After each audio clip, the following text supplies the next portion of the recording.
from a galaxy far, far away. And a bookshelf straight out of the 90s. From Thrawn to Dantooine And everything in between. This is Legends Look Back. Hello, everyone. It's Freddy C. That's right, I'm doing a cold open. I haven't done one of these in a long time. Right, Jared? I can't even remember the last time I did one of these cold opens. I think it was when I was concussed. Yeah, exactly.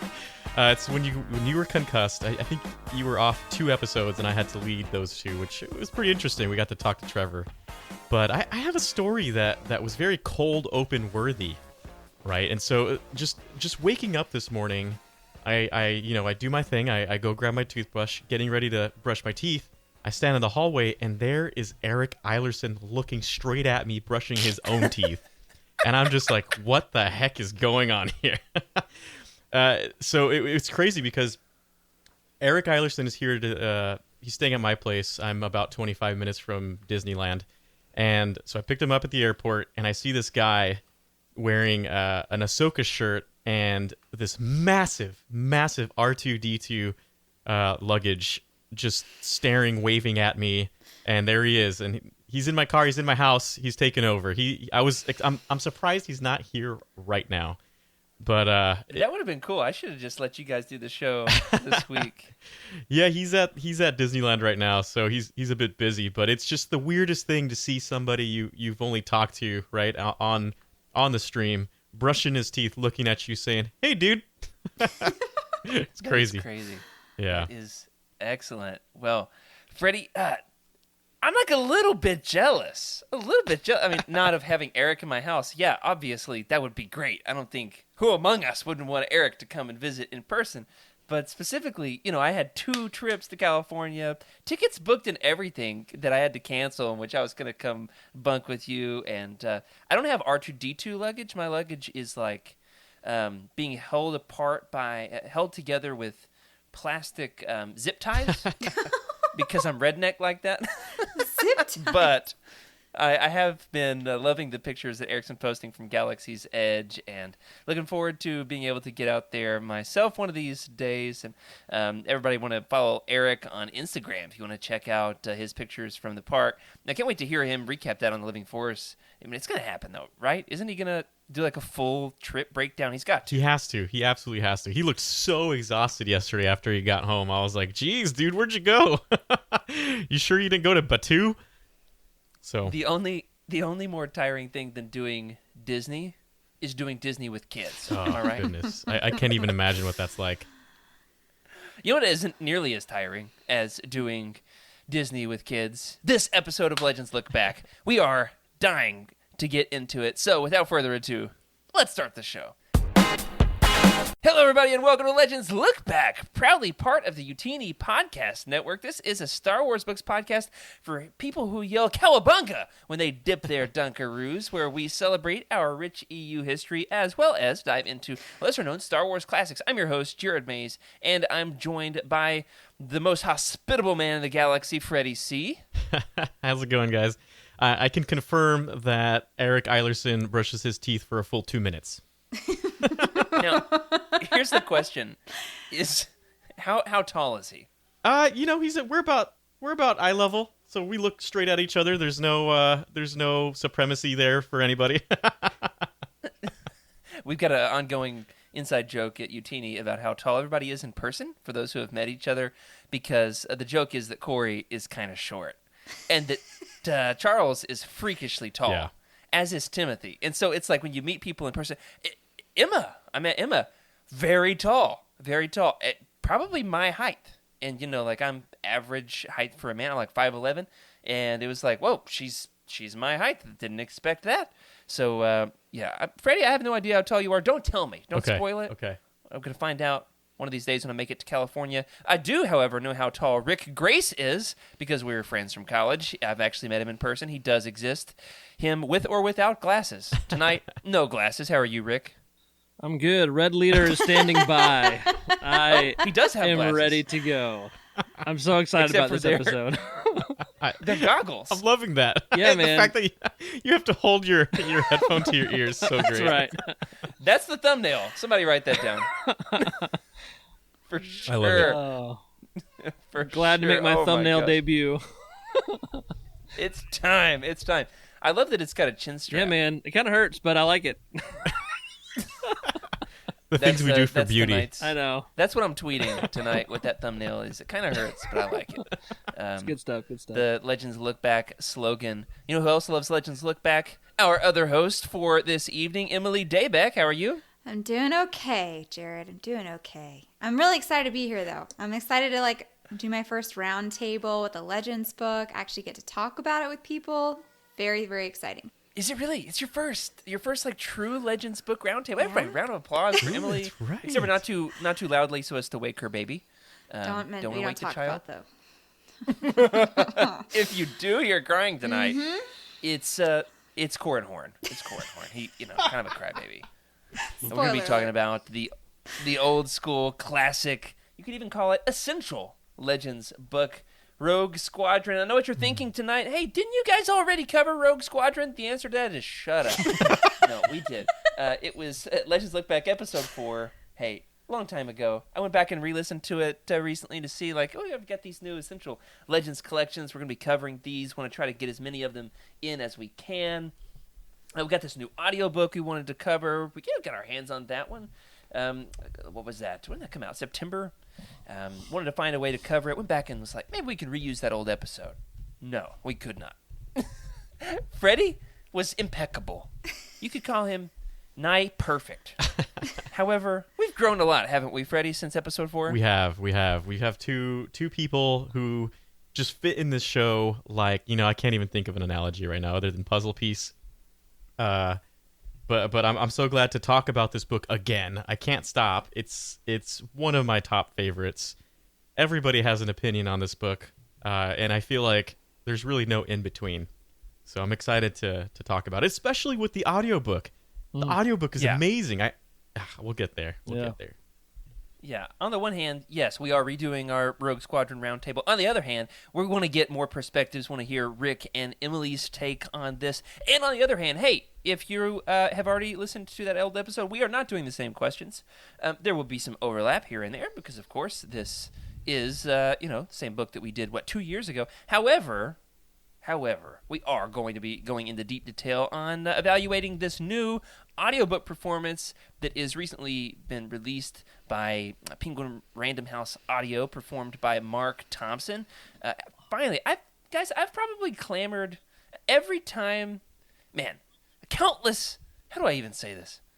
I have sent in so many requests through random social media channels to the powers that be at Del Rey, at Audible, at Penguin Random House Audio, just begging for Rogue Squadron audiobooks. So, I don't know what actually made their decision, but I'd like to think I get a little bit of the credit. What do you guys think? Yeah, I'd say so. Yep, For sure. I'd say so. I'd say we are the reason they brought it back into a possible show. So. Yeah.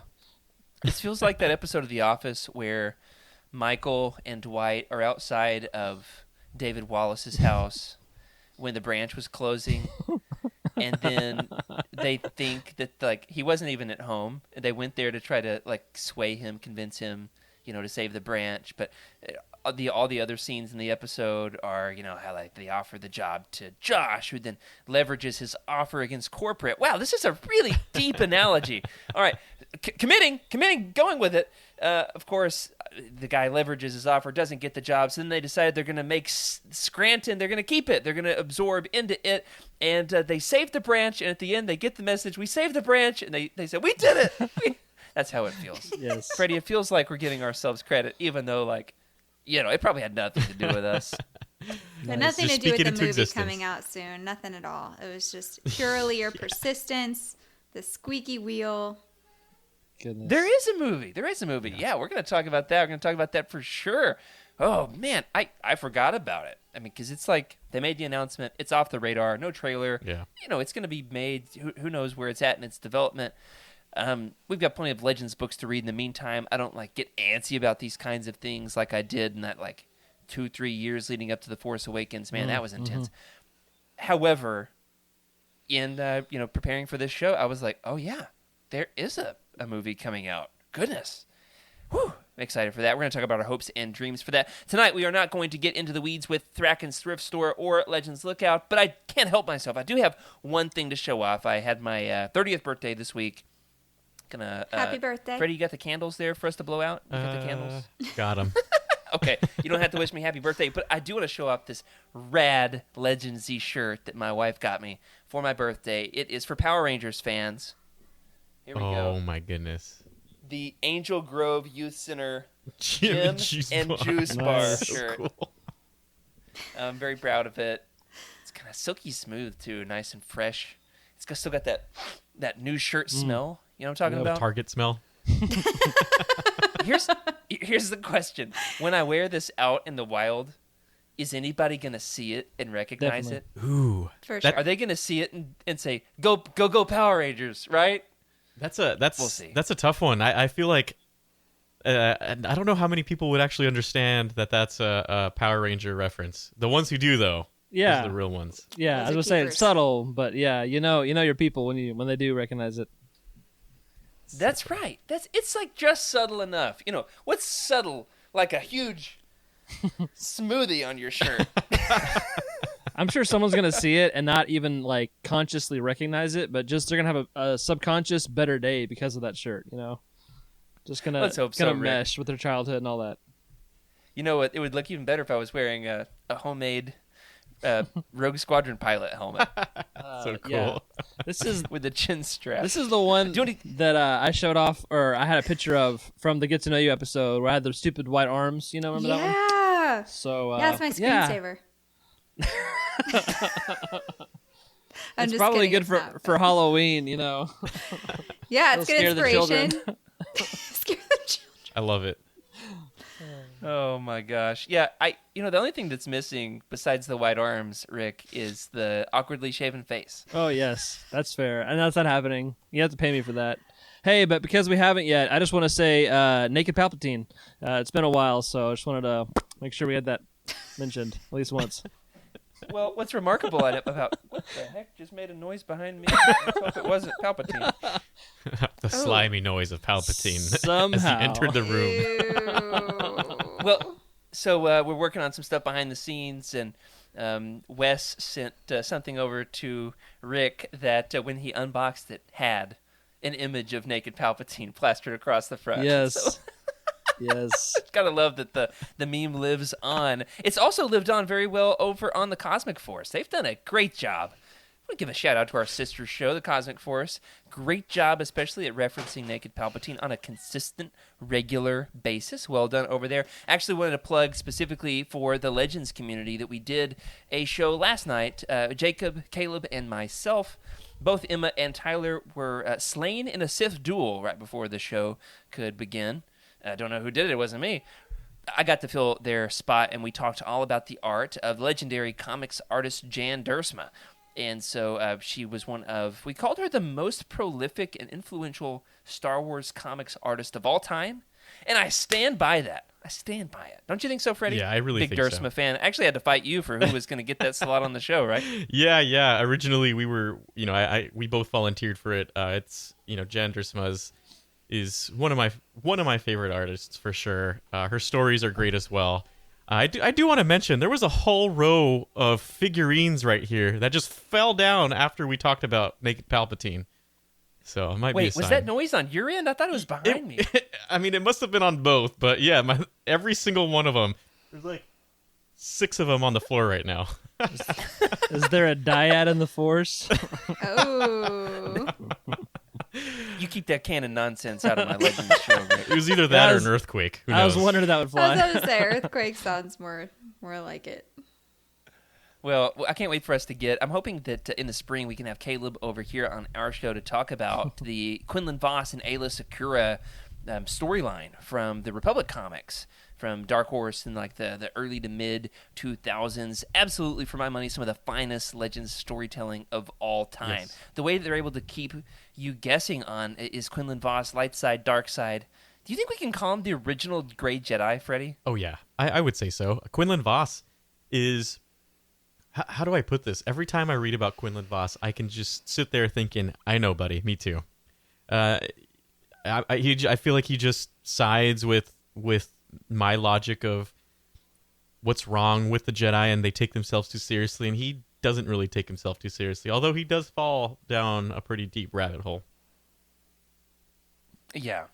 Man, what's fun is you've got a story arc with Aayla Secura and Quinlan Vos, and then you jump over and you've got like a Obi-Wan and Anakin adventure. So cool. And Obi-Wan's rivalry with Asajj Ventress in that series is excellent. Man, it's really dark and moody. You want yourself some dark and moody Obi-Wan. That's where you go. All right, well, I'll start ranting about that. If you want to check that out, that is the Cosmic Force episode 27 that launched last night. If you listen to this live, Wednesday, October 20th, 2021. So awesome. Huge shout out to our bros, our friends over there at the Cosmic Force, putting in great work. And before we move on to the main part of the show, we're going to talk about the Rogue Squadron book as well as the audiobook. Hey, we do want to give a plug for something that's coming up soon in our Discord. We're going to be tackling the A.C. Crispin Han Solo trilogy as a book club, kind of experiment with our friends over in the Legends Books Discord channel. With our Utini Discord. And so if you're not a part of that, hey, if you're an audio listener and you're not plugged into that Utini ecosystem, now would be a good time. Get your hands on some good Legends Hut content. Nobody writes Huts better than AC Crispin, am I right? No, it's some good stuff. I'm really excited. November. Oh, there's going to be a lot of reading in November. Well, I've been slowly making my way through the Hut Gambit, and by slowly I mean 1, 2, 3, 4, maybe 6 months. At a Hut's pace. That's right. That's right. And not like those jacked cannon huts. No, we're talking about old school Legends huts where the only way you can get around is via hover sled. Slow hover sleds. Well, before we get into it tonight, let's plug our UT network of shows, and then we are going to talk all about the original Expanded Universe book featuring non-original trilogy characters-ish, depending on how we want to classify that. I'll work on the intro. Rick, roll the tape. As we discussed just a moment ago, we do have a new movie that has been announced that is going to be directed by Patty Jenkins that is called Rogue Squadron, which she says she wants to make the greatest fighter pilot movie ever made, or something like that. Rogue Squadron has become all the more in the limelight. Also, just this past month, we had a Central Legends Collection reprint, part of this new ongoing series from our friends over at Del Rey, in which it got this... what do we call these things? Trade paperbacks or mass market paperbacks? Trade. These are trade. Right. The trade. Yeah. Thank you, Rick. Yeah, the trade paperbacks of the X-Wing series. It has now begun with one book. How many are we going to get? There's 10 total. Will we get all 10? I doubt it, but we've at least got the first one. We also now have a new audiobook recorded by the legend Mark Thompson himself. All the more reason for us here on Legends Look Back to dive into everything you need to know about Rogue Squadron. Guys, want to go around the table and ask, what's your experience with this book? When did you first read this? What was your first impression? How has it changed from then until now? Any juicy tidbits to share? Freddie, I know you've read this at least once before because we talked about it a couple years ago. Yeah. Oh, goodness. My first exposure to X-Wing Rogue Squadron, it was actually the video game Rogue Squadron. My very first Nintendo 64 game. I could smell the apple cinnamon candle burning now during the wintertime. It was so memorable. And that was Sure that wasn't the sound of a Y-wing crashing? the smell of a Y-wing crashing? Yeah. I can't remember when I first grabbed the book, but when I first played the game, I was very young. I mean, I wasn't reading Star Wars books at all yet. But definitely, I would say when I first picked it up, it was... I had seen it in the back of True Set Bakura. It was one of the printed books. And I was like, oh, okay. Let me try this one. X-Wing. I love ships. So let me just give this book a shot. And I'll never forget reading it in middle school, just being absolutely floored by what I just read. I was like, this is amazing. Yeah, it gets heavy. Yeah. I remember being probably middle school as well. And, not everybody lives. Yeah. At one particular, we're not going to spoil it quite yet, but at one point as a kid, I was like, oh, these characters are dying. I don't like that. I don't like that one bit.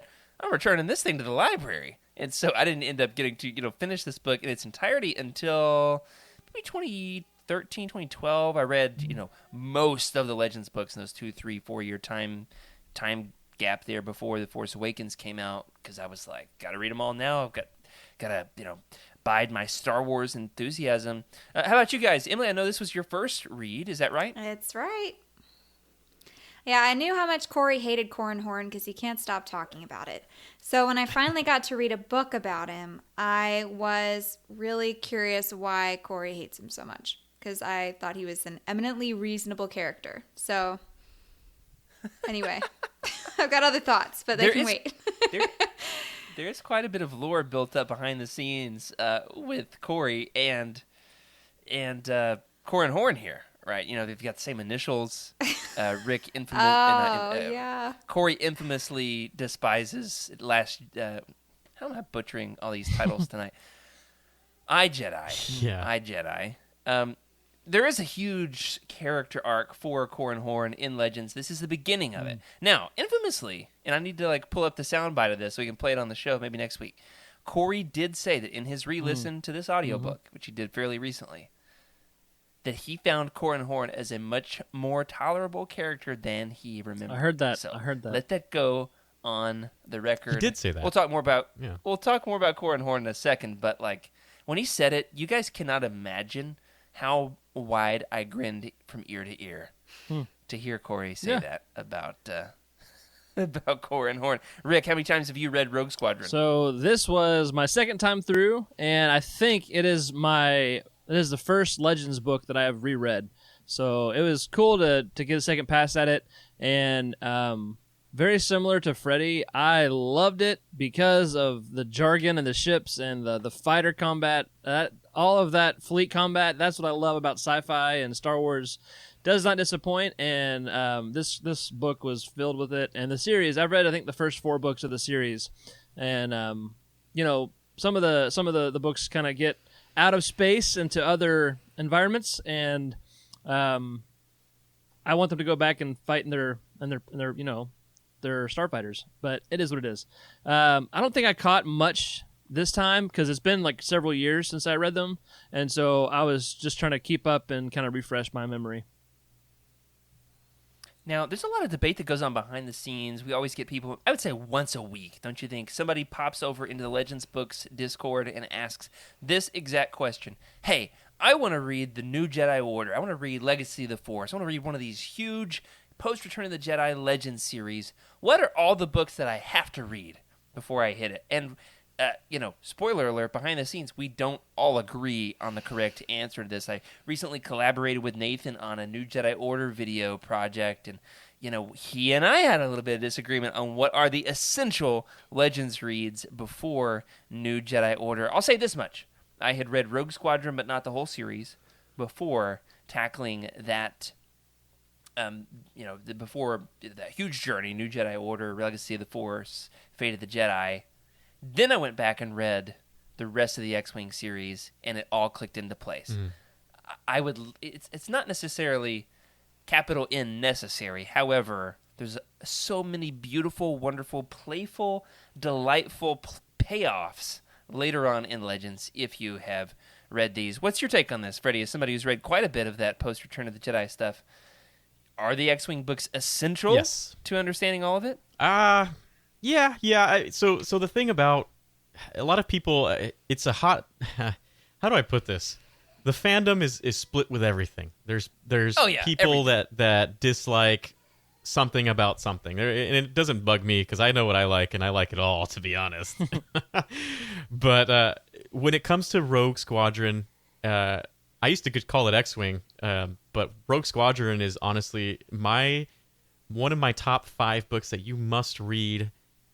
It gives you a sense of what Rogue Squadron is, who they are, but it's also it's a different setting, right? We get a lot of action on ground, maybe fighting action, but how often do we get starship action, just pure starship action without the influence of the Force, right? These are just and I put an asterisk on that, but how often do we get to read a Star Wars book without having to see a Jedi all the time? It doesn't happen often, but when it does, they're good stories, right? Like the Republic Commandos, great stories. I would say these books have a little bit of the Force, but no lightsabers, yes. Right? So there's that. there's that. In the Force, it's like you don't really realize it until you're a few books in, unless you're picking up what he's putting down. Which in my reread through this time around, I was like, yeah, it doesn't seem so subtle this time. But maybe that's because I know. I think it's because you know. I think it's because you know. Mm-hmm. Yeah, we won't spoil that one for tonight. But it does have the Force, doesn't have lightsabers. You know, we should do this episode one of these days, Freddie. Write this down. The things that Star Wars fans are divided on, and we'll give like our hot takes. Did you know there's even like a in fandom debate over which appendages Max Rebo uses to play his piano? What? Well, I think the one thing that we can all agree on is that Han Emily's like, what? Why? Han shot first, guys. Yeah. That's the one that no one's divisive of, right? We can all agree. I have actually said these exact words on this channel, on this exact show. Greedo shot first. I've said it. You have. You definitely have. Whoa. It was mostly just the punk Cheryl who is like very heated on this particular topic. You know, I don't actually subscribe to it, but I'm not especially up in arms. Or if you're Max Rebo, up in feet. Yeah. It depends. It depends. Let's talk about the behind the scenes, the history of Rogue Squadron. This book was first published in 1996. Let's go around the table here. Do you guys? I want to get your guess. When is the first appearance of Rogue Squadron in Star Wars? This is a little bit of a trick question. You have a guess the first time that Rogue Squadron appeared? Is it in this book, or is it in something else? I can't remember the timeline. If this book did this book come out before the video game? I guess that's a good question. I'm really hoping this question stumps y'all. It stumped me. I mean, I can't even think about when the first. So there's an X-Wing video game that came out on PC in '93. It was called X-Wing. Then the N64, the Rogue Squadron, the game called Rogue Squadron came out in '98. Yes. So after this book, you gonna guess the '93 PC game? You stumped me, man. This is one of the first stumps I've ever been stumped on. Yeah, I'll stick with the game. I'll go with the game for now. I can't. I'm trying to think about this, and I can't. It's not popping up. So. Okay. Rick, what do you think? What's your guess? First appearance of Rogue Squadron. Man, And let us know, everybody in the chat. What's your guess? yeah. So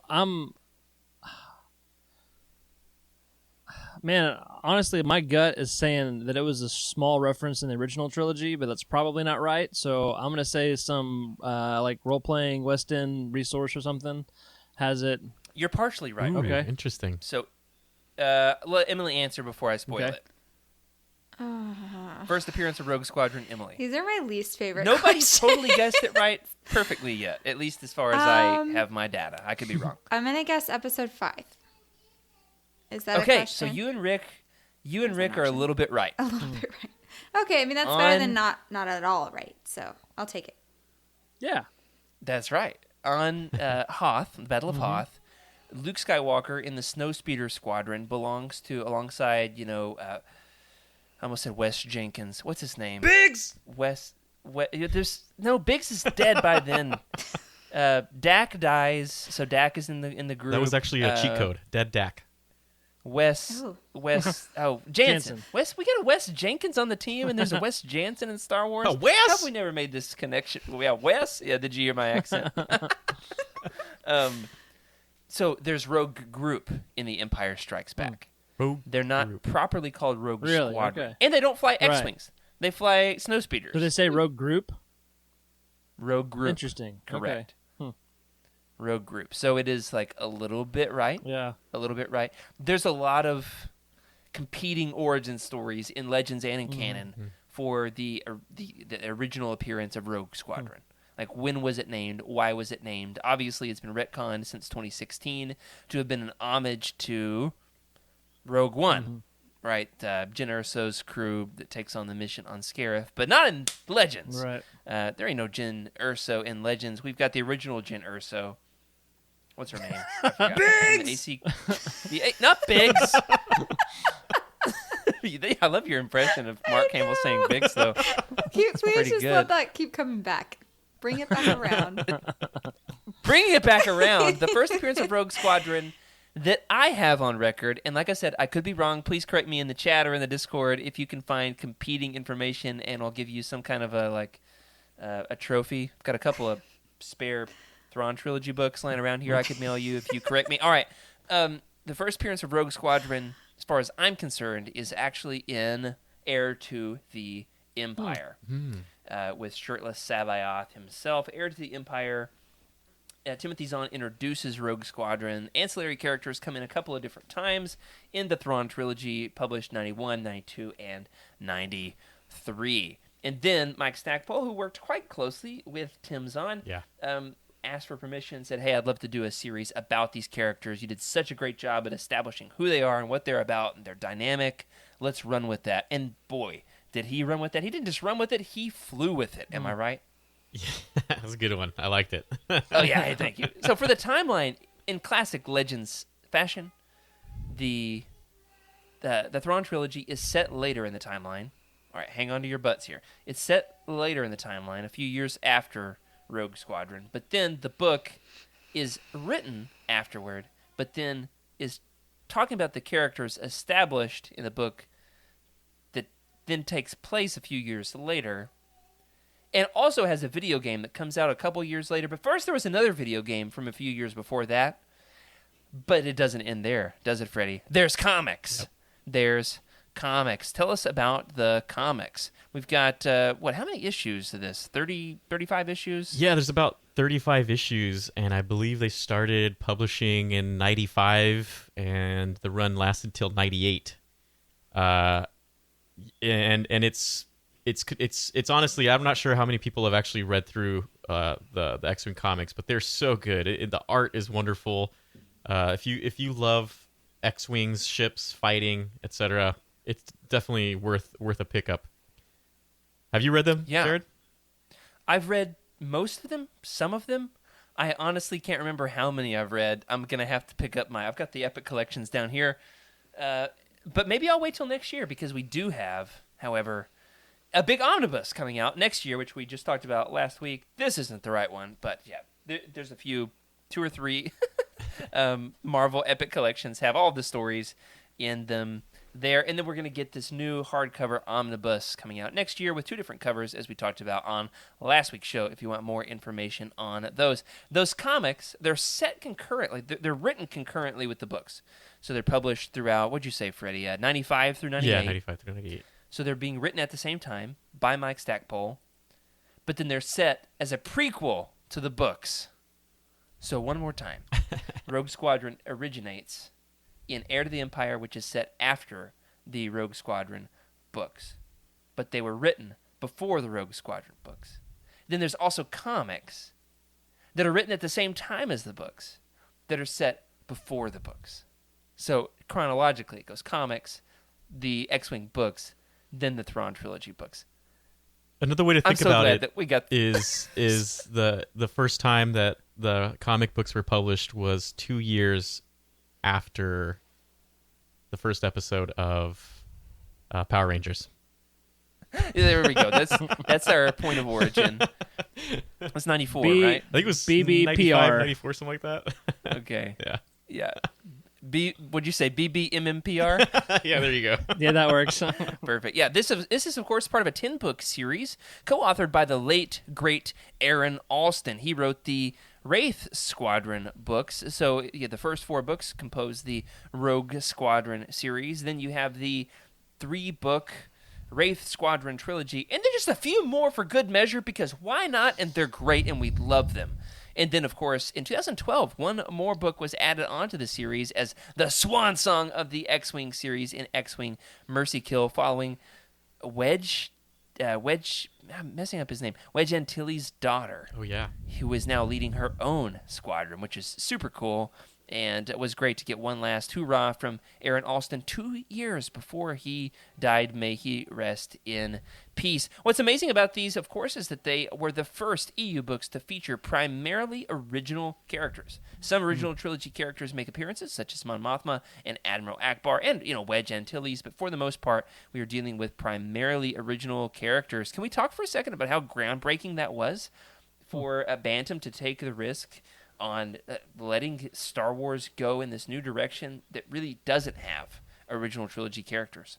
Yeah, it's amazing to think that, okay, let's let's publish a series of books based on people you've never heard of, and we're going to make you care about them fairly significantly, and it's going to be a smash. And they're going to go on to be some of the most beloved Star Wars books of all time. Now, Rick, as a hardback collector, I'm going to pitch this one to you. How much do you think the hardback is worth of X-Wing Rogue Squadron, first book of the series? Let's see. I think I paid. Actually, I don't think there is one. I'm gonna call BS. Doesn't exist. Emily, what do you think? What? I want to be with Rick on this one. I want to think it's a trick question. Freddy, what's your guess? How much is the hardback? It's not my collection. worth? I'll tell you that. It's not in your collection. Yeah, there are some really expensive Legends books, hardcovers out there. You are right. You are absolutely right there, Rick. Unless I'm wrong, and there's something neither of us know about. There could be something in like the aftermarket, like from like overseas. You never know what they're doing over there in like England, know. in Japan. That's true. The uncharted regions. See, I was really The hoping to call chaos. your bluff with that whole, how much I paid for my thing, Jared. I was waiting for you to be like, wait a minute, what? But that never happened, so. We are going to have, however, a hardcover of the comics coming out next year. So for that I'll take reason, it. I am going to get it. I would love to get these in hardcover.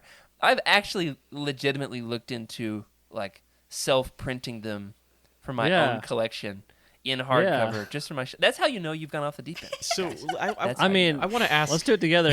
I want to ask Publishing house. Emily a question. As someone who has not read this, right? This is like part of my childhood. This is nostalgia. I'm pointing back there because all the books are back there.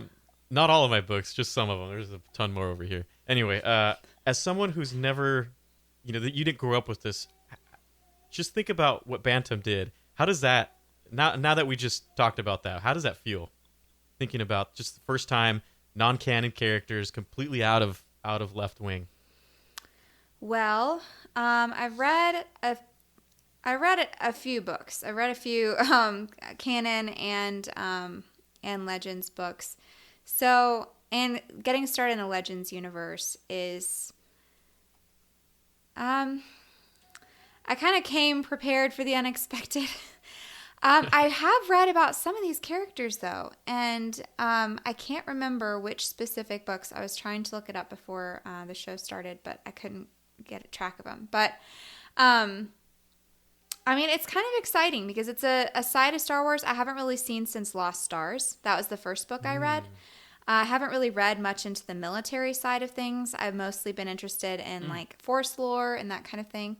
So it was definitely a different side than I expected, and I really liked what they did with it. They really played into like a sense of loss, and like you really get the sense of like that any of these characters could really die at any mission, and that I think leads you. It puts you as the reader in a place of urgency, like, oh, I need to read as much as I can because this character could die. I don't know. It was an interesting experience. Yeah, that's cool. To me, it's like I've read them plenty of times, but the first whose days are numbered. You know whose days are numbered. But the first time when you do read it, I remember what it was like to see some of these people go, and you're like, wait a minute, that's possible in this book. That's gonna happen. It's pretty crazy. Yeah. Well, it really is, and that's the fun thing about having original characters. You can do whatever you want with them. Yeah. You can make them soar to new heights, as some of these characters do, and you can make them crash in flames, as many of them do as well. Yeah, including Biggs. F's in the chat for Biggs. Now, one other fun little tidbit before we get into some of the spoiler-heavy territory here, that Rogue Squadron was recently reintroduced in canon with Jason Fry's story in from a certain point of view, The Empire Strikes Back. I think it was the longest story in that entire anthology book. Was Jason Fry went all in on a Rogue Squadron story, and very delightful for Legends fans. Very different than what we have in this story. Different crew, mixes it up a little bit, but it's kind of the formation of Rogue Squadron, building on the Rogue One origin story. and then eventually getting us to what's going on there in The Empire Strikes Back. So without further ado, this is going to be spoiler-heavy territory, folks. So you have been warned. This is your chance. And, of course, if you would like your copy of X-Wing Rogue Squadron, you can even get that Audible audiobook over by going to utini.com, clicking on the Audible, how do you even say this? The Audible audiobook pop-up link down in the corner, and you can get your own free copy on us. You're welcome. Well, here we go. The plot for Rogue Squadron picks up 2.5 years after the Battle of Endor, as the New Republic is in need of eliminating the last few straggling Imperial warlords. Warlord Zinch, who's going to be featured in the Wraith Squadron books, as well as Yasani Isard. That's right, old Iceheart herself.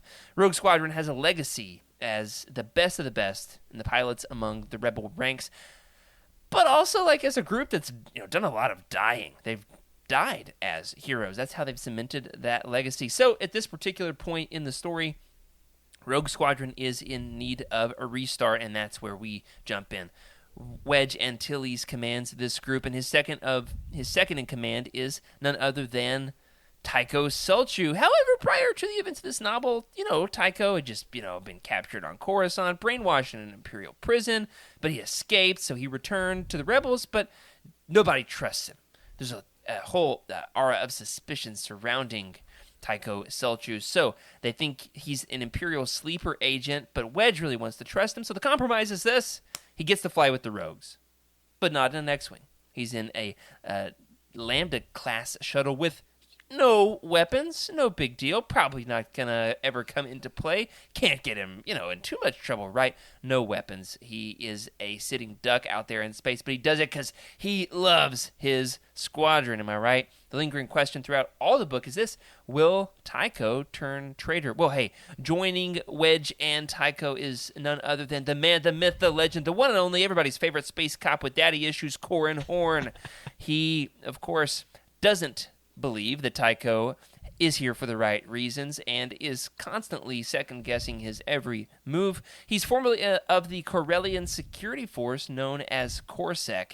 He's a detective and a pilot, and he doesn't take no gruff from nobody. As a detective, Corran's quite the truther, undercutting Tycho at every turn. Their objective in this story is to take down Imperial warlord Yasani Isard, Palpatine's former secret lover, or something like that.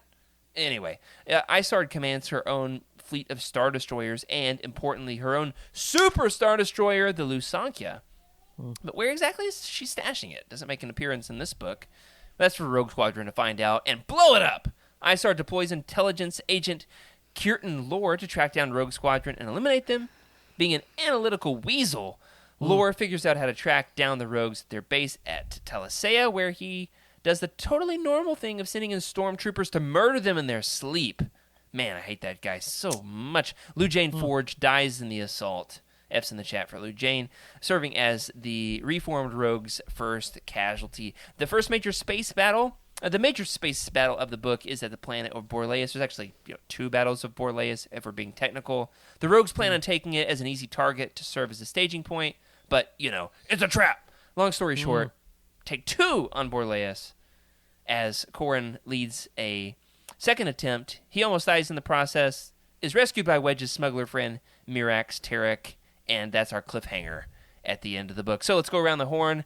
Emily, let's start with you. This was your first read-through. What was your impression on Rogue Squadron? And then secondly, what is your impression of the audiobook? Do you go higher or lower with the audiobook itself? Well, the audiobook is my only experience, so I'm only rating the audiobook. I can't rate it against the actual book. I really liked it. It was a bit disorienting and very action-packed, just to be kind of thrown in the middle of, there was no, we're forming up Rogue Squadron. It was nope, you're just, in a simulator right off the bat, and then you end in a battle. So it's just, constant action, which was a lot to take in right at the beginning. But I liked it. Yeah. Do you want me to give my rating yet?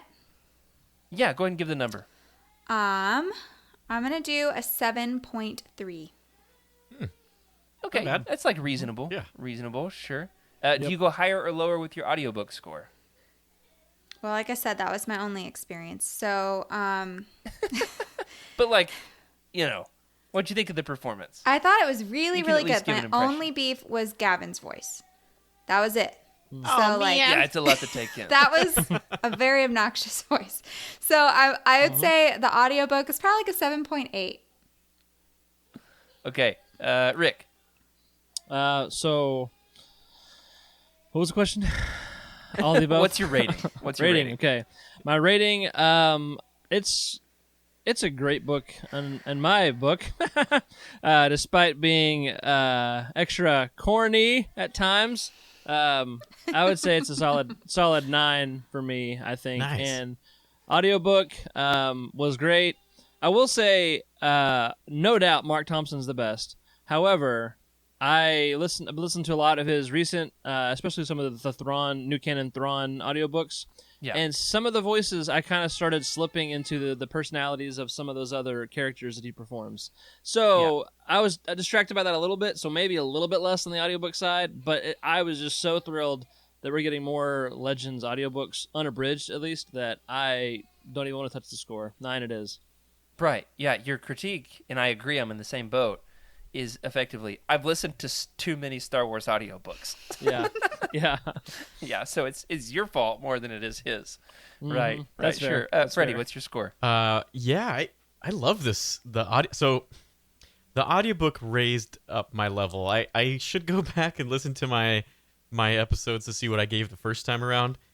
But the audiobook painted some pictures that I was not able to read, if that makes sense, because a lot of the space Sure. a lot of the space battles are sometimes, to be honest, I go through the space battle, I'm like, okay, let me see where something happens, because it's just really hard to he did an inverted right hand S turn, and it's really hard to read some of those words sometimes.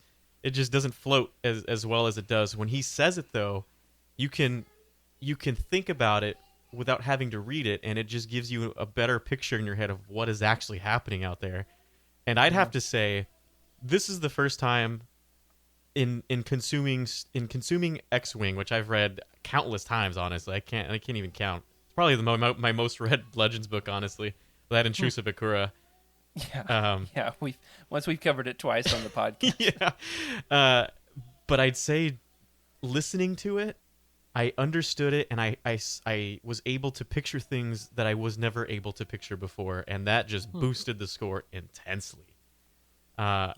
That's a great way of putting it. Yeah. You know, I do kind of come in on the sense of, like, I've reread it so many times at this point that it's like, you know, it didn't hit me as fresh and as exciting.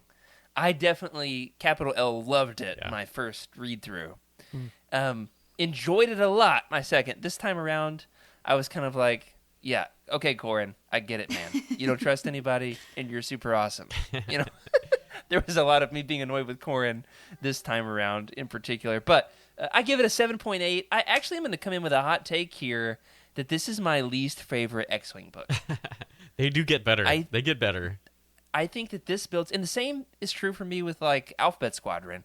The first book introduces the characters. You kind of set the foundation for where you can go with this. And then it soars to incredible heights after. So book 2, I think, is immensely better than book 1, because you're still trying to get a feel for the tone, the style, who the main cast of characters is.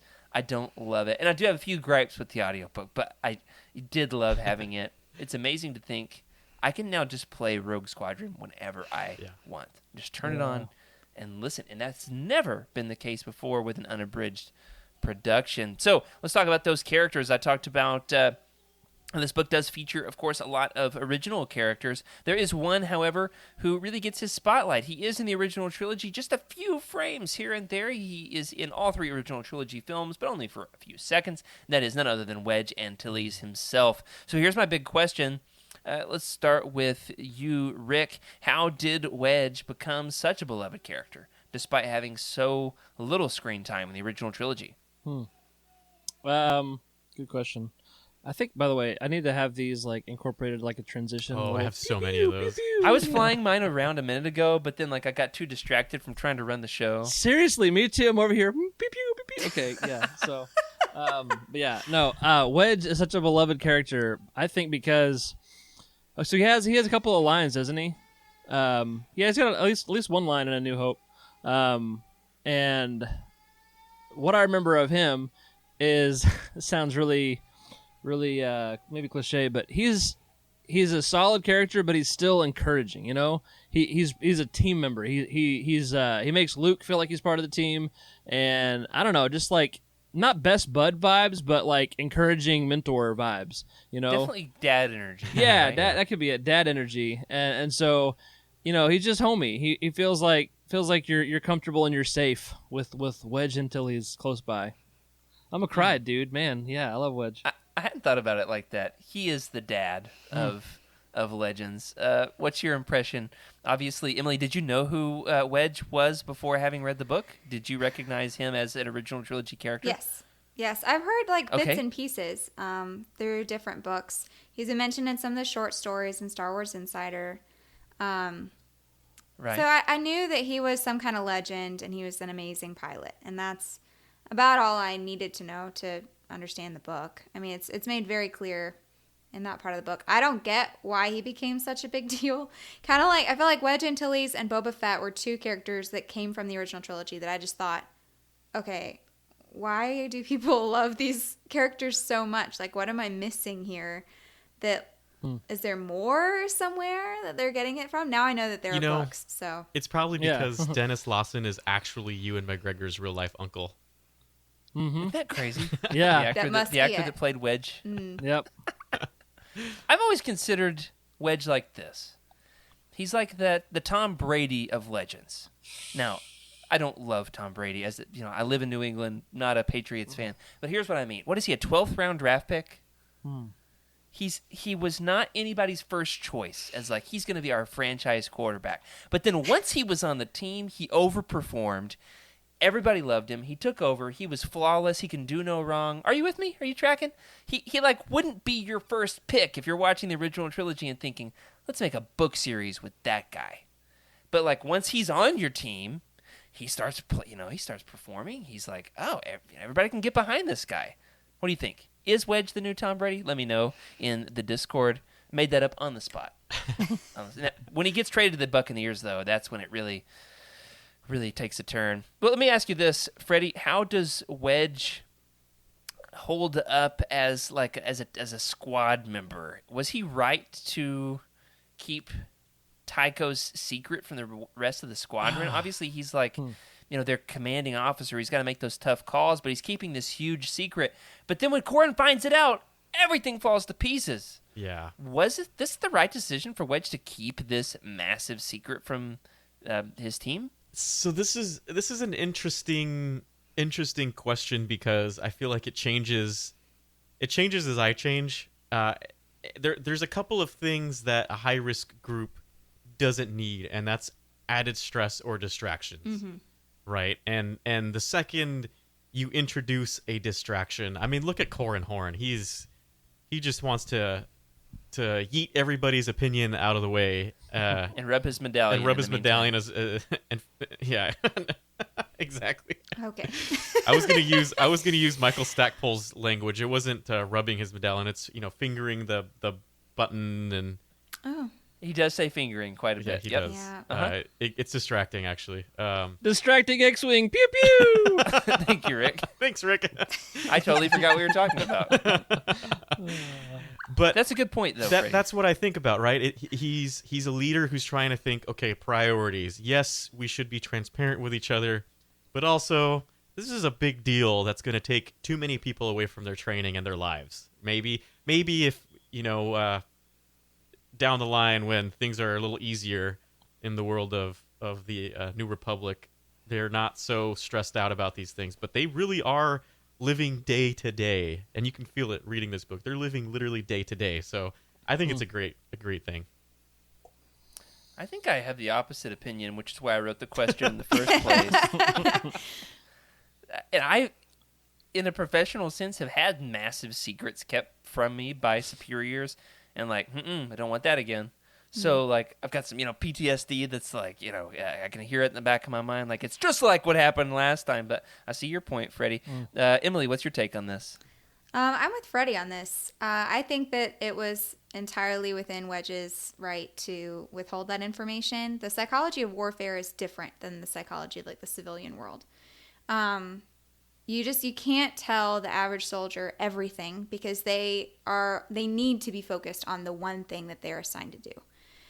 So if they know about all the gray areas, then it's going to make their job much more difficult. You can only make so many decisions a day. And so just kind of removing some of the gray and allowing them just to focus on the mission at hand, I think was the right call. Ooh, look at her with her military insight. Yeah. That's great. Who knew that was going to come into play? Not me. I'm glad it did, though. Yeah. However, please disagree with her, Rick, and take my side. Take devil's advocate. I will be the peacemaker, I guess, between and say there are advantages to both sides in this argument. I don't know. My first thought was with the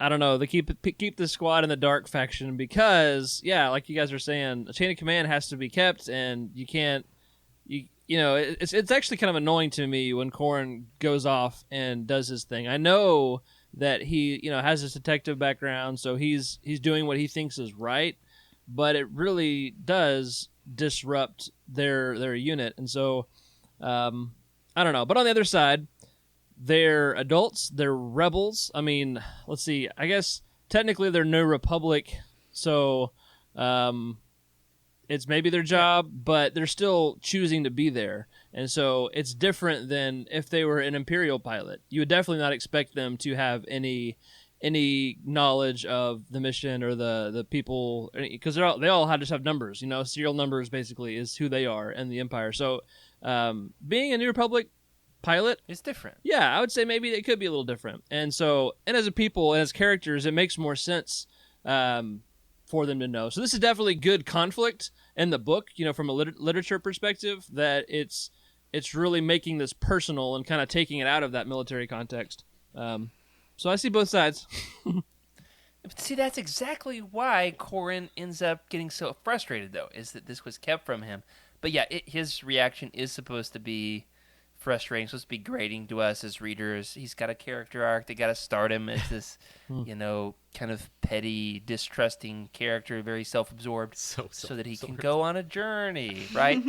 CORRAN has taken a lot of attention in the Utini world as a character that we love to hate, or that we at least love to tease. I'm not totally sure what our relationship is with the guy, but it's interesting. Let me ask you, though, Freddy, is CORRAN right to be so suspicious of his squad mates? We can debate Wedge is right as the commander, but what about CORRAN? Should he be so suspicious, or why is he such a grating character? Why do people love to hate CORRAN? I'm a big fan of CORRAN, and there's times where I'm reading his thought process and thinking, yeah, what the heck? Like what? and so I'm not saying I'm anything like that, but CORRAN is jaded. He was in a world of crime, and a world of crime really changes your perspective on people because you always expect the worst, and you need to trust but verify, right? That's kind of the motto he lives by. And if he's a lone wolf, and because of that, he needs to take care of himself, and he's not used to taking care of other people, and he has major dad issues. What? But he's not that much. Yeah, there's a lot of daddy stuff. You just wait That for it. wasn't clear at all. Is all right? So CORRAN, he's really not that much of a lone wolf. Like, they introduce the fact that he has been on a team. We get to meet Iella, right? And who was the other guy? The one that Gil Bastra, right? He's in there doing something. He's got he's frenemies with Kirtan Lore. Okay, yeah, he's really not that great of a team player, is he? Emily, Rick, either of you want to weigh in on this one? Why is CORRAN so grating to so many people? Emily, you said that you liked him. Yeah, so I think that if I had read the physical version of the book, I probably wouldn't have liked him as much because I just had a lot of prejudice going in from how much Corey has wildly and openly disliked him. I think, Utini, we came up with 100 different CORRAN HORN specific trivia questions. Jared, I think you probably contributed 82 of them at least. At least half. At least half. You like a lot of them. Sounds right. So from seeing all of that attention on this one particular character, which I don't think any other character has gotten that much negative energy on Utini, like we're a pretty positive community. I think if I had read the book, I would have read him as more selfish and annoying than he came across in the audiobook. In the audiobook, just the way the narrator personified him, he seemed very reasonable, and I was on his side, like 100%. Yeah, I could see that. That's a good point. Mark Thompson did give him a very likable, reasonable, smooth voice. Because he's the character you're having to hear from the most. Yeah. Which at first it was jarring for me. Because for me, Corran is pettier than that in the first book. Dude, I have to say the same exact thing on my side. Oh, man, Yeah? I want to be a hero. Freddie, I you're wouldn't have on taken with it the to voices that tonight, man. You're extreme. killing it. He is. Freddy's on one. It's called Sip of Sunshine. In particular, there were a few characters in the audiobook that, like, hey, I've read this book a bunch of times. They were portrayed differently than I would have expected. Corran was one, and I thought he did a great job with making Corran likable. That's a great point. Yeah. Rick is. Why do people love to hate Corran? Is he right to be so suspicious of his squad mates? So honestly, the first time I read this, I didn't hate Corran. I liked him a lot. And I guess I read or listen, and I don't. There's like a whole bunch of psychology in this people talk about and all that, but some people don't always associate with the lead character when they read or experience a story. But I'm one of the people that does, tries to just think through, the main character's perspective. And so I liked Corran the first time I read him, and so it really wasn't until I was poisoned by our good folks at Utini, no, just kidding, that I thought anything less of Corran, honestly. But second pass, I can definitely see some of the criticism, and we're probably going to get into some of his relationship perspectives and the way that women are portrayed and some of those issues in the book. And so that definitely is I guess, some caution we should throw Corran's way a little bit. He's a bit of a womanizer. Right. And even, I mean, there's not too much that he participates in the book, but it's almost arrogant, lofty that, it would be below him to participate. And so that could be part of it. Now, as far as is Corran right to be suspicious, I think Freddy said it well. That's kind of who he is. He's gonna check things out. He's gonna be cautious. You can't really turn off that career as a CORRSEC officer. He's got to do his job to protect the people he cares about. But it's I can see how it definitely creates conflict and maybe not be fun to work with a person like that. The issue is we'd never get to see him as a detective. There's some of that in I, Jedi, for better or for worse. But I think if there was here's what we need. We need a prequel novel to Rogue Squadron. Yes. A prequel set concurrently with the comics. But all about, because he's not in the comics, all about CORRAN HORN as a detective. CORRAN HORN, space spy. There we go. That's the name. A Star Wars story.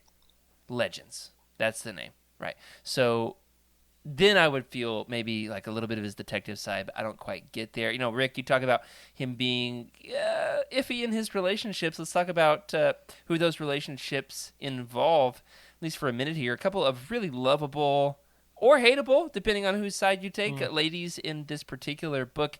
There's a little bit of the classic 90s the women tropes. Fighting over the man. Yeah. I'm not sure that they would pass the Bechdel test. Do they ever have a conversation that's not about their relationships? I don't know. But what sets them apart? Obviously, Corran is waffling between Mirax and Irisi. Irisi is a pilot in his squadron with him from Thyfera, the Bacta planet, and she's got a wicked British accent in this I thought it book, was so German. That's a red flag. Oh, is it I thought German? Irisi was and German. European. They're all We'll the give same it a shape little to me. farther Eastern European than Great Britain, I'd say.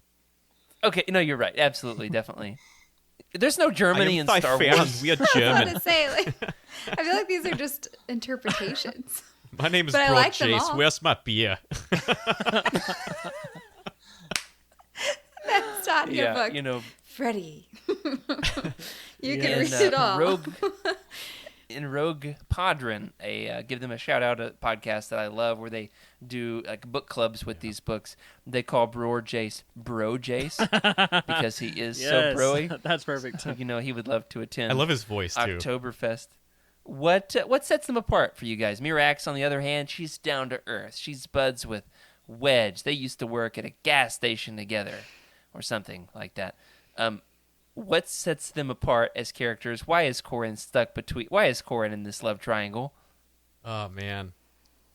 I hope I should see who's watching this show right now, but I think it's too late.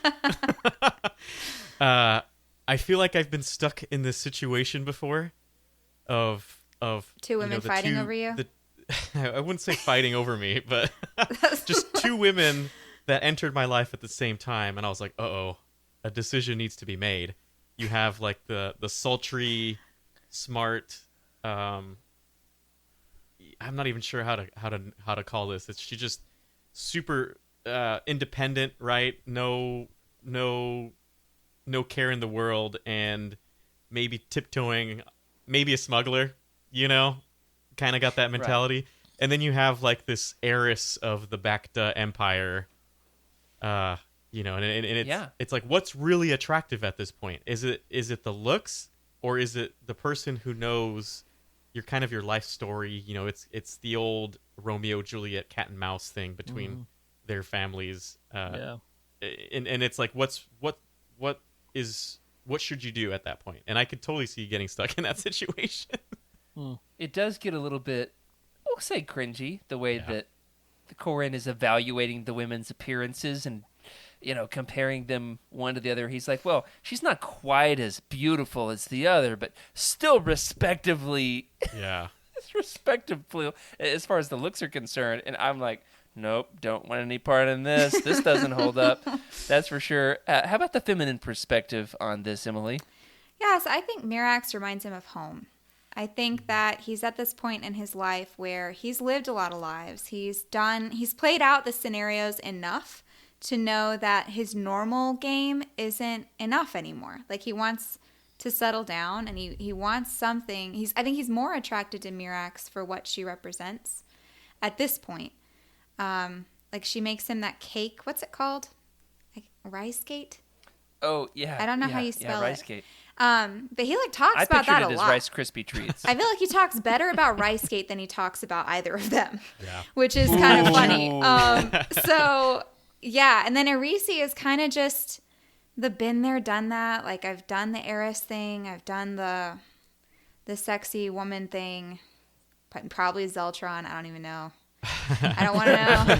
I love it. She's catching on quick. But would you say that in terms of like personality, one has one and the other one maybe not so much? Yeah, I think I'd probably say that. Like, I think that she pushes back enough. Like, Mirax knows enough, and men who have strong personalities like Corran typically do like a woman that pushes back and kind of like cuts him down a little bit. And I think that the play, like the wit and the jokes, and then just the reminding of home, I just think that is more attractive to him at this point in his life than Arisi is. Yeah, they have a common In classic Star Wars fashion, what I love about Mirax is that she has to rescue him. Oh, yeah. That one's good, too. Yeah. I like that. Absolutely. Now, my number one takeaway from this whole discussion, I've got to admit, I'm a bit sidetracked. I really want like a Patreon exclusive Freddy C gives love advice. Freddy dishes on his love stories. A call in. There's clearly something here that he's do a hiding. call in. I feel like we need a whole episode just dedicated to Freddy, because he missed the getting to know the host episode, and I feel like we all missed out on that. So I think that maybe one day, rainy day, bonus episode. I'd say people have gotten to know me over the years. But the people want more. The people want more. Definitely. Well, let's round out the character segment here with this. There's a huge cast of original characters. We got some heroes. We got some villains. We got some villains that are going to be longer lasting than others. We've got some heroes that bite it. Some heroes that are obviously going to last for decades from here. let's go around the horn and ask who is your favorite. I didn't even get that one, Rick. That was totally unintentional. I was like, what's he laughing about over there? Who's your favorite rogue? You can't pick the same character. Oh, man. I'm going to steal Tycho. Tycho's off the table. He's my Okay. guy. I know who mine And is. I want to say non-British accent Tycho. I didn't love the British accent. I realized in an audiobook you have to give a distinct voice for each character so that when you hear it, you instantly know who it is. And there's so many characters in this. You've got to give them distinct voices. He's from Alderaan, so like, yeah, sure, fancy, maybe. I didn't love it. For me, he's Chris Evans. That's my Tycho. But that's neither here nor there. Rick, let's go to you. Who's your favorite rogue? Say it. So just want to point out that my wife is throwing shade in the chat. So I saw that. I saw your face. Move along. Nothing to see here. Move along. right. Pew pew. Okay. Let's see. Dang it, Tycho is mine. So I gotta think a second. Don't do it. Don't do it, Rick. I've got a list around here somewhere. See if I can find it. M-Tray. We'll move on. We'll come back to you, Rick. M-Tray, I say. M-Tray. Oh, man. Yes. I Yes. loved M-Tray in the audiobook. I feel like it gave him so much more character. Definitely. Yeah, talk about that, I'd Freddy. agree with that. What about that did you love? Yeah, so the fact that he turned into this flyboy smuggler, right? I got you. From I thought about used car a salesman. used car salesman. You Yes. could say that. I feel like he's like an old time biplane pilot who would just take you into the bush somewhere. He's like a guy you can always rely on. He does a lot of different things. I feel like that's M-Tray. He's when that secret scrounge protocol was deployed. Yeah, exactly. He's the proper protocol droid. He's got a different voice obviously than C-3PO, but still that formal speak, I will say. But then when you activate his you got it, right? That mode. You've really nailed that. It really gives a different vibe of what exactly that change felt like, because reading the book you can't really tell, right? It doesn't really mesh, and even the wink, the little wink, you could see that it was hilarious. Yeah. That's good. Yeah, that was a good one. I would say that M-Tray was never a contender until this audiobook. I actually thought M-Tray was the spy in my first read through. Me too. We're not going to spoil who it is, but it's not revealed in this book. I don't think it's revealed till book 3 or 4. It takes a while. Yeah. Okay. So my pick is Tycho, and Rick's pick is M-Tray. That one was a sleeper for sure. I didn't see that one coming. Emily, what's your pick? Favorite rogue? We've got Wedge, Tycho, Corran, Nawara, Bror, Rasadi, Gavin, Oral, Irisi, Lujane, Peshk, Riv, and Andorni. I liked Oral. Oh, I thought it was nice. cute. He's Yeah. like Charles, he's always there when you want him to be, and like he's just enough like I don't know. He's just like kind of adorable, and you just want to like. But he can like kill like stormtroopers really easily. So I don't know. I just he's cool. sneaky. Yeah, I like him. I'd want him to be my Speaks wingman of himself too. in the third person. Yeah, I Definitely know. someone you can trust. Yeah. Yes, like he's like your ride or die, and I like you that about could him. you could definitely tell that Horan. Uh-oh. Corran Horn. What is a horrid corn? Is that something you buy at the store? Nothing to see here. Yeah, let's keep moving. Move along. Move along. Corran Horn, you could definitely see that he's the perfect person that he would never mistrust. Always rely on him to have his back. Yeah. I like wingmate Oral. for sure. Definitely. Yeah. He's certainly quirky, so that there's that to love. He is, I think, Charles from the Living Forest. I think he is his favorite character, who's not Obi-Wan Kenobi. Wow. One of his very favorite Star Wars Wow. characters. So there's that. Whose is that? You said whose opinion? Charles. Charles. Okay. Cool. Henkel. There it is. I was really blanking on his last name. We got two guys with the same initials as CORRAN HORN. Yes. Got Corey Hilton and Charles Henkel. I smell a conspiracy. And final pick of the draft, Freddy. I'm Who's your favorite so rogue? glad nobody said mine, because I feel like everybody. The last time we had this conversation, you picked my guy again, or maybe I picked him. But I really am a big fan of Nawara. Nora Vin? Yeah. is my most favorite character. Every time I read him, I just love how he's like, these guys are having a serious moment, and he comes in. Excuse me, guys. Like, if you could rule on this affair that we're having, you know. Well, they have like He these does drinking do that. games, and he's like arbitrating their discussions in the pub, which is a lot of fun. I do want to give a shout out, honorable mention to Riv Shield, the Wolfman, Oh yeah. who is like got a bromance with Gavin. They're like best friends, a boy and his dog, if you will, or a boy and his Wolfman. So there's that. Want to give him that shout out there as well. We talked about the characters. Let's at least briefly hit a couple of the big questions here before we close out the show. Some of the overarching plot points. Freddy, you mentioned earlier in the show that you found the combat too technical to follow. Maybe I'm in the minority here because I've seen that complaint a lot. I'm interested in Rick and Emily's opinion as well as everybody here in the chat. I actually, maybe it's because I trained myself early on as like a 10-year-old how to read this How stuff. to read. I was like, That's I remember 10. leafing through. Oh, No, how to read the space combat. makes I sense. remember Okay, yeah. leafing through an actual Webster's dictionary, Yeah. a physical thing. When I got to the word port side, I'm like, don't know what that is. Flip, flip, flip, flip. Oh, okay, got it. Aft. What the heck is aft? And so then I just began. I had like my little Legos in my room. I would listen to the abridged audiobook, and I would fly them, and I would try to follow the space combat physically. I think what we are lacking on utini.com is a guide to Legends space combat. Like an infographic. Yes. Oh, uh-oh, Rick. we've lost Rick. I'm so He just had excited a about that. aneurysm. We're gonna need a I towel. I want an infographic of port and aft and all the other ones. So Did you say- from Port has three there or we go. 4 letters, and so does left. That's Yep. how you remember Bo. that. And then I- if you're the usually, this is how I remembered, guys. I'm sorry, I gotta do this. Do it. I've got my own thing too. What happens if you're in the engine room? The captain's gonna be mighty stern at you, so that's the stern. And then when you bow, you go forward, so it's the front of the boat. Oh, well, there you go. oh wow, Nice. it's like the Macarena up in here with that. So for me, I can follow every last little thing they describe. I think it's described infinitely better than canon space combat, which is so much more focused on the character. Yes. I can follow physically everything that's happening in these books. Now, is it because I've read them 5 or 6 times? Maybe. Who's to say? There's also that. Yeah. There's Yeah. also that. Who's to say? All right. So Interesting. Freddy says it's too technical. I vehemently disagree and say I want more of it. Yes.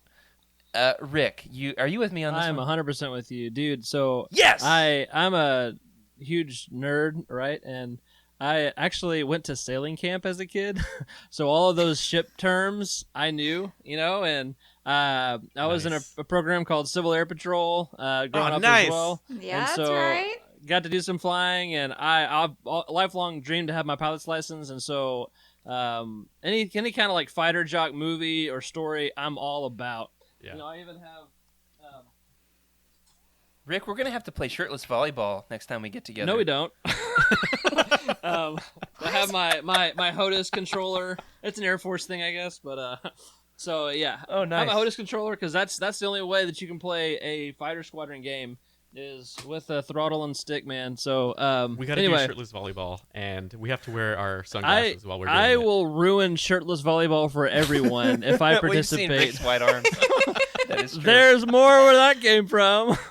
We do have a woman on the show, so maybe we should stop talking about shirtless volleyball. Yep. All this is to say that classically this book has been understood as the Star Wars meets Top Gun book. It That's is. right? fair. It yes. definitely came across that way, for sure. Yeah, but no, I Emily, whose side are you on, the technical or the non-technical? I liked the technical in the audiobook. I think if I was reading the book, I would skim it. Not a big fighter person anyway. I like reading more about people and relationships than I do about the action scenes. That's not as exciting to me, but I think they did it really well. He was very clearly knowledgeable about all the technical terms. And my husband really loves Tom Clancy books, so I've read like a Oh, bunch yeah. of them. He's a big Navy Yeah. guy, so like I've got the port and starboard stuff down. So Nice. that's kind of how I've got that under wraps. That's it, I think it's just the fact of when I take in information, I can read it and it's just gonna flow right through me. But I Yeah. hear it and it triggers such a different reaction, right? That's fair. I can actually paint the picture in my head because when I read Yeah, I a can book, see I it have to better. paint that picture. Sometimes you're reading turning left or turning to his port, hard turn to his starboard side, and you're just like, wait, okay, let me picture that. Okay, got it. And it just gets to the point where you're like, you know what? I'm gonna get to the next page. And there's no shame in the skimming either. I just think that it makes for some interesting storytelling. Because if you were reading a couple hundred Star Wars books, which, like, let's be honest, I have. If every time you get to space combat, you're like, space combat, skipping it. It really robs Star Wars of a lot of its, Star Wars books of a lot of their magic. Yeah. There's some really interesting storytelling maneuvers that are achieved in the way they describe space combat. The way that somebody can loop around a moon, like Han Solo's the slingshot around the moon. Yeah. That's a classic. And the way that Luke is able to, what does he do? Like some kind of a maneuver when he's stuck in a tractor beam in the Thrawn trilogy. Yeah. I mean, But obviously, I followed it great because I can't even describe it. What I really prefer in Star Wars, like combat, is when like the Thrawn books do this really well. They like some idiot in like the main room, like what is it? The cabin, like the control room of the ship. Yeah, the bridge. Yeah. So some idiot in the bridge is like, what? And then they explain it all in like dummy terms. And that is just terms. wonderful I love for that. me. Because I'm like, okay, so that's what they were doing. So it's great because you have like an interpreter at the end. Yeah. So you don't feel like you missed something. Speaking, truly from a I'm not personal sure I thought about experience. it like that. Okay. Sure. Okay. And I'll say too, I can read that and not even follow everything word for word. I guess what I'm trying to say is you don't have to follow the specifics of the technical stuff that's happening, but it still is an immersive experience because totally. even if you're an outsider to all of that, which I mean, of course I am too. I don't fly anything that's a fighter, anything, but it still creates that experience for you. So I think that that's worth it, even if you can't follow it. If you maybe not skim it, but you just kind of appreciate it without understanding it, I guess. Yeah, I could say that you can read it and sense the urgency without having to understand it. That's for sure. Mm-hmm. That's a good way to say it. Yeah. For me, it really slows down. Like the way it's described in a book, it's like the what I would picture in a movie. It would happen, boom, boom, boom, boom, Oh, boom. yeah. It'd be over in 2 or 3 minutes. In the book, one maneuver can take 2 or 3 paragraphs to describe. Right. And so for me, it just slows down like the Matrix. That's the way I see it all Interesting. happening. I just love what is it, Han Solo in A New Hope. I know some maneuvers. Just go slightly to the left. Oh my gosh. Well, Freddy, when we discussed this book 2 years ago, I asked you this question. It's going to hit totally different now. Now that we have a Rogue Squadron movie announced, I asked you then, what would you like to see in a Rogue Squadron movie? Yeah. It's a totally different question this time around, isn't it? Do you have a guess? I'm not entirely sure because I've got this audiobook in my head, which is super fresh, right? It's a totally different. I feel like it's almost a different book for me. And obviously we can't do the Top Gun thing anymore, but I have a feeling like the amount of people that are going to go get pilot's license after this is going to be really high. And I feel like it's because we're going to see pilots in action. We're going to see them in the Star Wars world where we've only seen maybe like clips here and there, a minute at a time, 5 minutes at a time. But this is going to be a more in-depth movie. So I'd like to just see what it would be like to see a modern version of like what battle is going to feel like as a pilot, where these days every day matters because you might not be around, right? And I'd like to just see that portrayed in movie format. And I feel like it's going to be I'm leaning a lot on the like Saving Private Ryan kind of emotional thing. I'd like to see that. Okay. Okay. For me, I don't want to see the direct adaptation of the book. Yeah. I would like just like 2 or 3 really quality Easter eggs, like a lawyer, a Twi'lek squad mate named Noir Event. Like I don't want the whole squad. I'd like one of them, like Oral Quirk. Let's just have one repeat character from the books. Like that's all I need. Yeah. The Wolfman, Riv Shield. I guess if you're gonna have Riv, then you have to have Gavin. And if you have to have Gavin, he has to get love advice from CORRAN HORN. It's like if you give a mouse a cookie, but except for with love advice from CORRAN HORN and Whistler. Wolfman. You want to see Whistler? That'd be cool. Yeah, it's That should exactly be a book. A little Easter egg like that. Yeah. Sure. Sure. Rick, what's your pick for what you'd like to see in the Rogue Squadron movie? So I have really high expectations for the movie, but really low expectations that they're going to do much to the Rogue Squadron or X-Wing series books. I think that they're probably going to disregard it entirely, and hope they do more than that. But that's my expectation. I had to learn similar, to keep my expectations in check, and so I'm expecting an awesome story. That, like you said, maybe has some Easter eggs, but I don't even think they're going to be front and center. I think we're going to have to find them in the background. But Rick, I think that's valid. That's super valid. So we'll see. And in We'll some see. ways, that's good because then it doesn't ruin the books. Yeah, that's you can true. still read them, If you, right? You can if you still read steer them. clear. And just like everything right now, I feel like you can still sort of read everything without it being like, that didn't happen. I mean, there's times where it happens, but I like that point of view, Rick. That's a good one. Yeah. Thanks, man. I think I'd say, too, though, that I do want to see a ton of space combat. Yes. If we could put, like, the last 30 that's a minutes given. of Rogue One as, like, a template of, lots of ships fighting, that alone will make it worth it for me. Honestly, okay, if there's not even that much character development, but a lot of space action, I'm going to be happy. I hope they Top have Gun. some character. Yeah. Hope they have some space action or characters, but yeah, lots of action and jargony fighter stuff. Man, I'm all about it. Sounds good. Now, Scuba Joe makes a great point here in the chat that Patty Jenkins mentioned the Rogue Squadron books on Twitter, and he believes she even tagged Michael Stackpole. So, gotta admit, Joey, that's the best news I've heard all day. Hasn't Yeah. played the video game yet, though. That's fair. I still have never beaten it. I should do. I thought about making this a whole event because I can never just take things in bite-sized, manageable chunks. I've got massive, grand ideas. I thought, Freddie, we could do like a playthrough, like a game nights where you and I Love that. play some Rogue Squadron. Maybe one of these days, I've got the wintertime. N64 It has game. to. Yeah, you take me back to my most favorite and memorable Christmas because that was it, man. Thanks for the invite there, bud.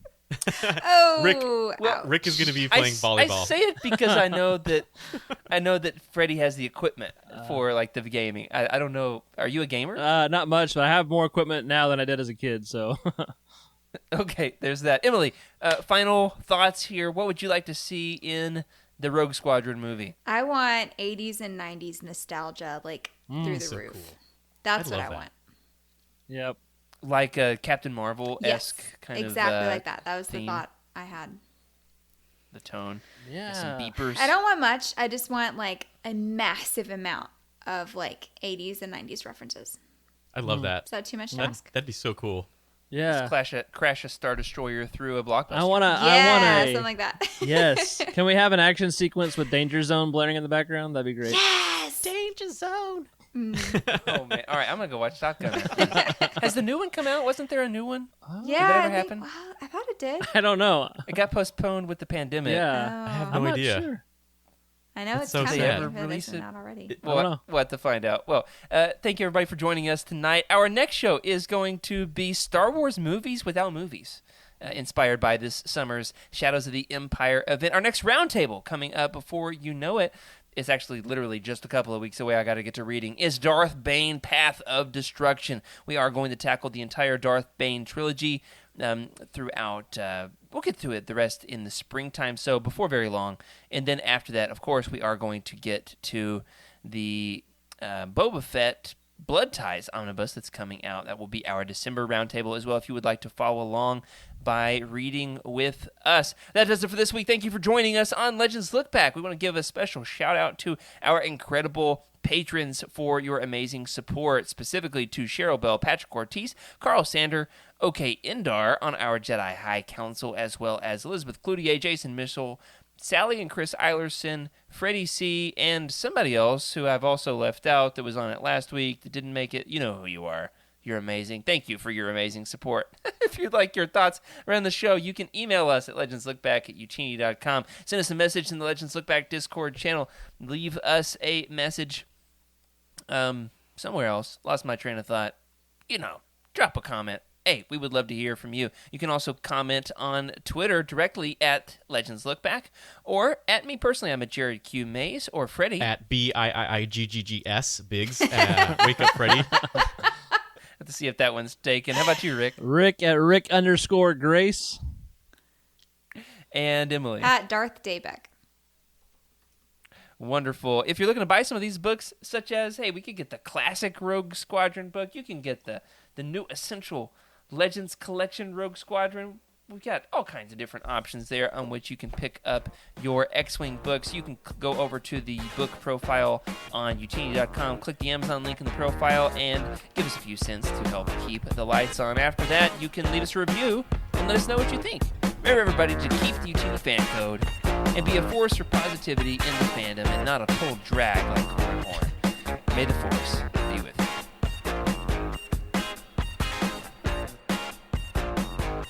This is a Utini broadcast.